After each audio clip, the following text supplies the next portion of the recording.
Hello to all, and thanks for joining this this second track for the technical track, this second session. And in this session, I will cover the SDK and also our GitHub presence. I will now just switch off my camera so you can have the screen, the presentation in full screen. Okay, so let's start by first covering the different SDK objective. So of course, the main objective of the SDK is to build an application that will run on the same MCU as the Wirepas stack.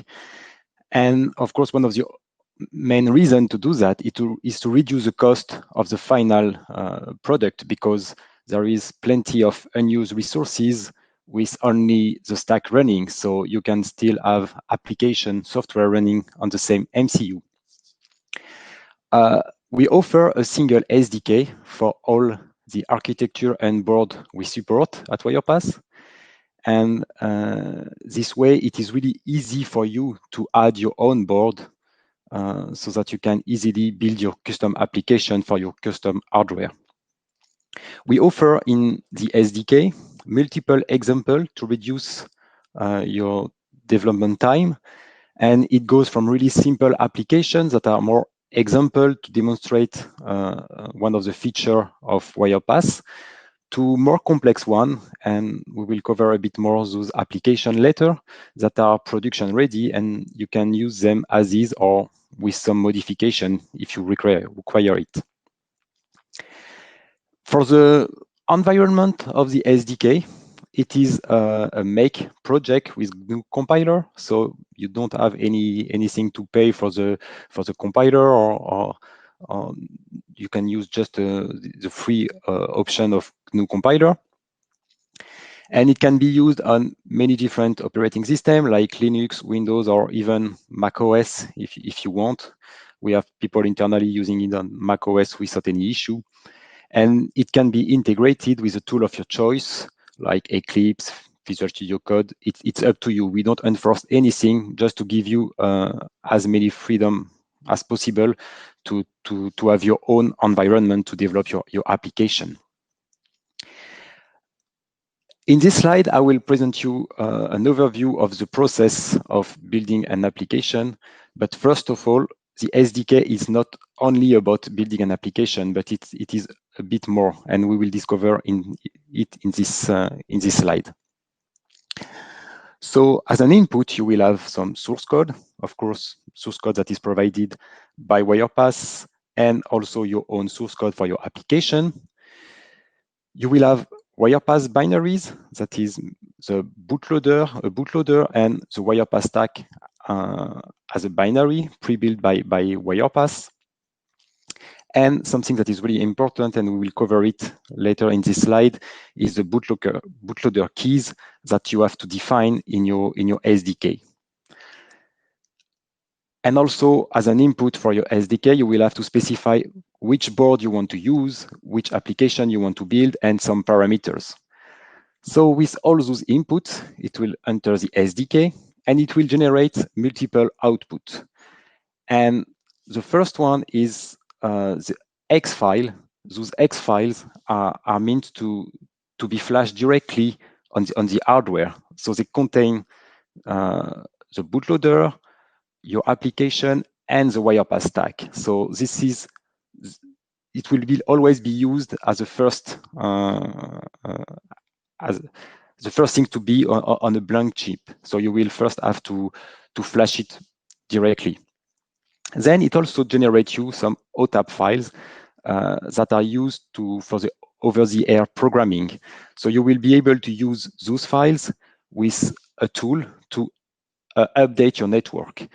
And these OTAP files can contain only your application, only the stack, the application plus the stack, but there will be more information about that in 2 sessions from now, covering this firmware upgrade. One thing to mention here is I told you about those bootloader keys, and it is really important because they are used in different places. And you can see it here that the keys are used when you flash your device because they are also inside the bootloader. And later on, when you will have to upgrade your network, you will need to have the same key that is in the bootloader for the image to be processed. And this is mainly to protect your network, that no one can upgrade the network without having the keys. So those bootloader keys are really important and must be kept secret and unique per customers to be sure that there is no leak of the secrets. Now we will cover the architecture and, let's say, the structure of the SDK, what you have access to and how you can use it. So first of all, you have your hardware. On top of that, as mentioned before, we provide you binaries, so the bootloader and the Wirepas firmware that can interact directly with the hardware. And you can see here also in the bootloader that there is a green box. So all the green box is code source from our SDK. And it allows you to customize a bit the bootloader and, let's say, enhance it. And mainly usage is if you want to support an external flash on your device, for example, because all the flash access is managed by the bootloader directly. So if you want to use an external memory, it has to be implemented in the bootloader. On top of the Wirepas stack binary, you have this what we call the single MCU API, and we will see in the next slide a bit more this API in detail, but it is basically the way to communicate from your application to the stack. We have what we call the SDK hardware abstraction layer that will abstract from its name, you can understand that it abstracts hardware. And it is really useful, especially if you want, as said before, we have only one SDK for the different platforms. So if you want to switch from one platform to the other, you can do it without rewriting your application because some aspects are abstracted inside the SDK directly. So for example, you have button or LED driver that are present for all our architecture.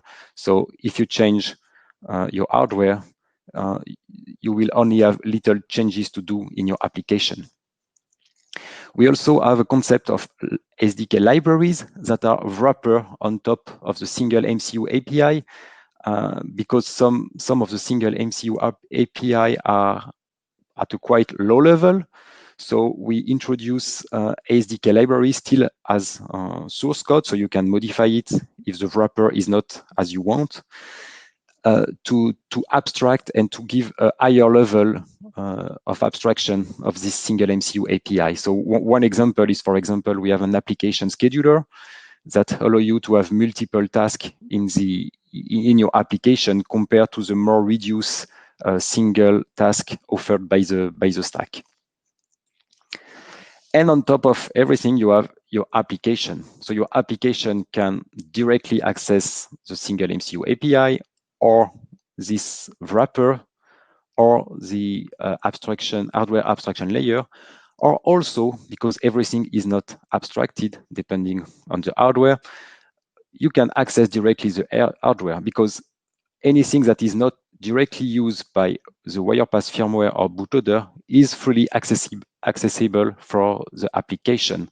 And for every platform, we provide you the list of what is in used by the firmware and cannot be used by your application. Let's focus now on the single MCU API, what it is and why we have it like this. First of all, it's not only an API. It's not just a list of functions. It's a bit more, because the application on the right and the stack on the left are two different binaries, so they are not linked together. And this is done like this to allow an update of the application independently of the stack, or vice versa when you are doing an over-the-air update. And it is also library-based. So let's see in detail how it works. So at the beginning, when the stack boots, so in its initialization function, it will call the application. And the application will receive some callbacks to interact with the stack. And this application init is a fixed entry point in the area of the application. So the stack will know where to call this application. And this is only the thing that has to be predefined to be sure that the stack can call the application. But everything is implemented for you in the SDK, and you don't have to care about that.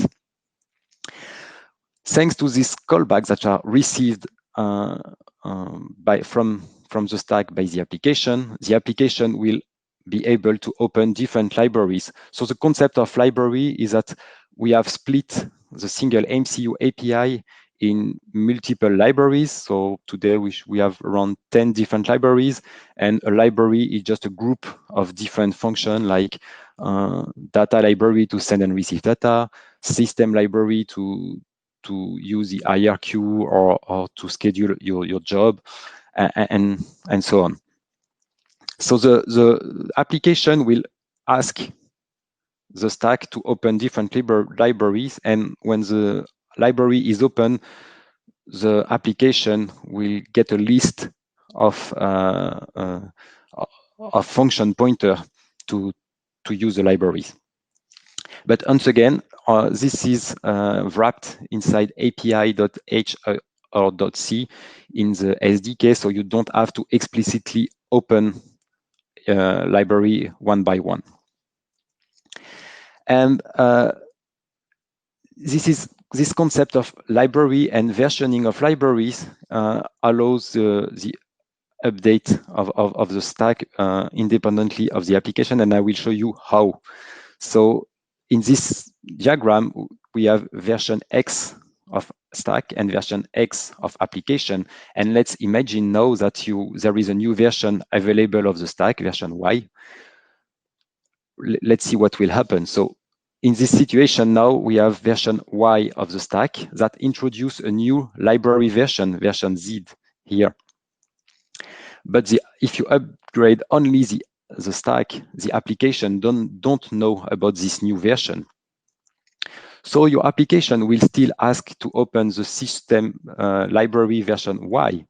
And the stack, even if it has a newer version, will still support the previous version. So this way, it makes it backward compatible at binary level.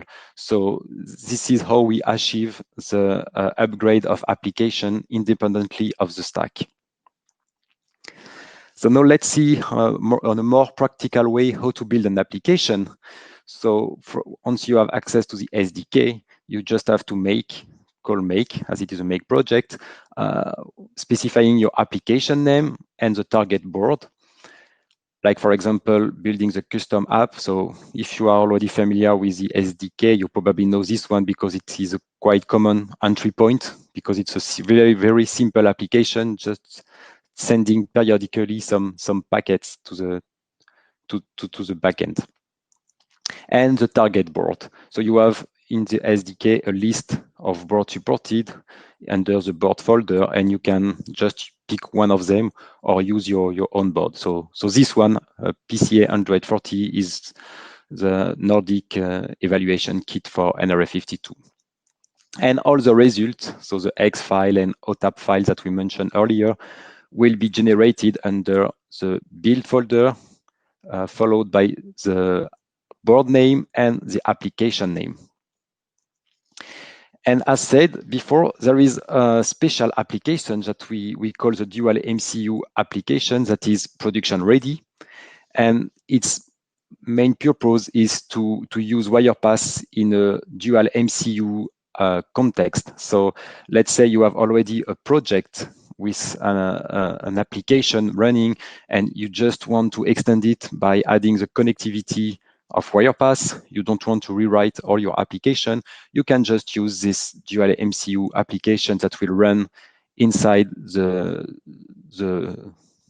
the stack MCU running the Wirepas stack, and we'll introduce this dual MCU protocol that is a specified protocol on top of UART, and you will just have to use it from your application MCU. And we will see later, but we also offer you some application to run in C on your application MCU to interact with this API. So now, where is the SDK? So starting from the last release of Wirepas Stack, we moved to a GitHub delivery. So now the source code of the SDK is available and open source on GitHub. But the binaries are still on share files. So the bootloader and the stack firmware are only accessible from for licenses through Sharefile, where you need an account. And for SDK releases, there are more frequent releases than stack releases, meaning that we can just make a new release even if there is no new binaries. In the past, we had a SDK release only when there was a stack release, but it's not the case anymore. And we switched to GitHub beginning of this year, and we already did a new version. So we started with version 1.00 as the first release on GitHub, and 1 month later we released the version 1.0.1, including some bug fixes that were reported by customers or also found internally. So we will try to make it as often as needed to upgrade the SDK and for you to have the benefits of the bug fixes as soon as possible. Why do we use GitHub and open source? So of course it's mainly for ecosystem development, because it is this way it is easier to develop on top of Wirepas. Before we were just delivering you a tar archive of the SDK, and as a developer, I really think also that it's much easier to work on top of Git, because you can, as the code is version, you can really easily see what is the difference between the different releases. And it's also easier for partners to collaborate, because they can exchange code more easily just by forking our repository, and this way you can know exactly where the code apply, and you can more easily upgrade it when there is a new release. And it also allows external contribution. So if you find a bug fix, do not hesitate to open a pull request. And it also gives us more visibility, because even without signing any license with Wirepas, so maybe some of you are not licensee yet, you can already consult the SDK and see what it looks like, and do some experiment already. This slide is a bit more technical, but just to show you a bit the workflow of external contribution with GitHub. So on GitHub you have the master branch, and you have releases. So for now it's version 1.0.1. So if you find a bug, or if you want to enhance something, you may open a pull request. But we will not be able to integrate directly the pull request to the master branch. So of course we will discuss it publicly with you, the pull request, and try to see to make for first round of comments. And then when we are happy with the result, it will be first integrated in our internal master branch, because we are actively working on SDK, also with change that cannot be published publicly yet, because they depend on a new feature of a stack that is not already available for you. So to be sure that we do not diverge between the different SDK and keep the GitHub version aligned to our internal version, we will go through the process of applying your patch to our own master branch, making a lot of testing, because we are doing a lot of testing every day to be sure that everything works perfectly, and it is deployed in different size of network. So it requires a bit of time to validate all the patches. Once we are happy with that, we will put this this patch to our internal release branch with other patches. And finally, we will upgrade the GitHub version with those new patch. And when it is done, we will close your pull request, because the patch that may be a bit different is now integrated in the master branch. And in the next release, you will see your patch integrated. Let's see now a bit more. It's what we have on the open source domain, not only the SDK. So here you can see a standard, let's say, Wirepass network. So on the left, you have a mesh network with multiple nodes. Some of them are running single MCU application, and some of them are in dual MCU mode. You have multiple gateways. You have an MQTT broker, and you have different backends. So this is, if you are familiar with Wirepass, it is quite standard architecture. So now let's see what we have on GitHub. So as presented before, in order to develop your application or to use a dual MCU mode with the dual MCU application, you have the SDK that we have already covered. Oops. We have also the gateway that is available on GitHub. So it allows you to build your gateway. You don't need any binaries for that. So even if you are not a licensee, you can build your own gateway. You will still need a node with a sink, but for the gateway itself, all the code is available.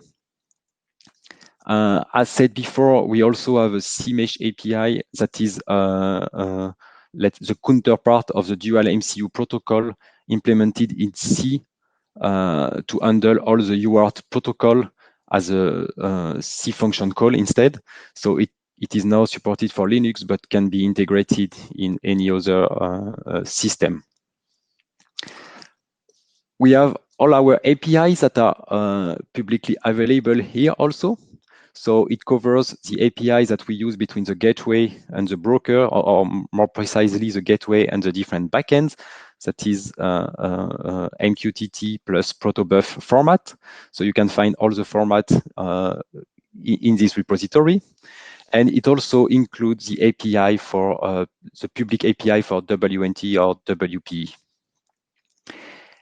And there is also a backend client project that allow you to, with a command line interpreter, to do some interaction with the network. It is more a development tool. So here is the overview of what we offer on GitHub. And there is a last slide to present some tools we are using privately or publicly, just to show you a bit our ecosystem also. So quite many parts of our project are written in Python. So in order for you to easily access it, we are using PyPy. That is the package index for Python projects. For example, the gateway, part of the gateway is implemented in Python, so you can install it directly from PyPy. Some wrapper on top of our API are available there also. We are using extensively Docker also, and this is to really control the environment, to be sure that we are running the thing in the same in a reproducible way, and also to ease the usage, so you can deploy your gateway easily with Docker. And later on, we will also make it available, for example, to build an application from SDK, to be sure that you are using exactly the same environment that what we are testing. So it will make it easier for you to build an application without to select the right compiler, install the right Python package. So everything can be done with Docker image. And also, as quality is our main focus, you will not see it directly, but we use Jenkins intensively internally for our continuous integration flow, to be sure that everything is tested every day, and we control all the different patches we are making, just to be sure that everything still work. And to test WirePass, it requires a lot of automation. So that's why we need this kind of tool.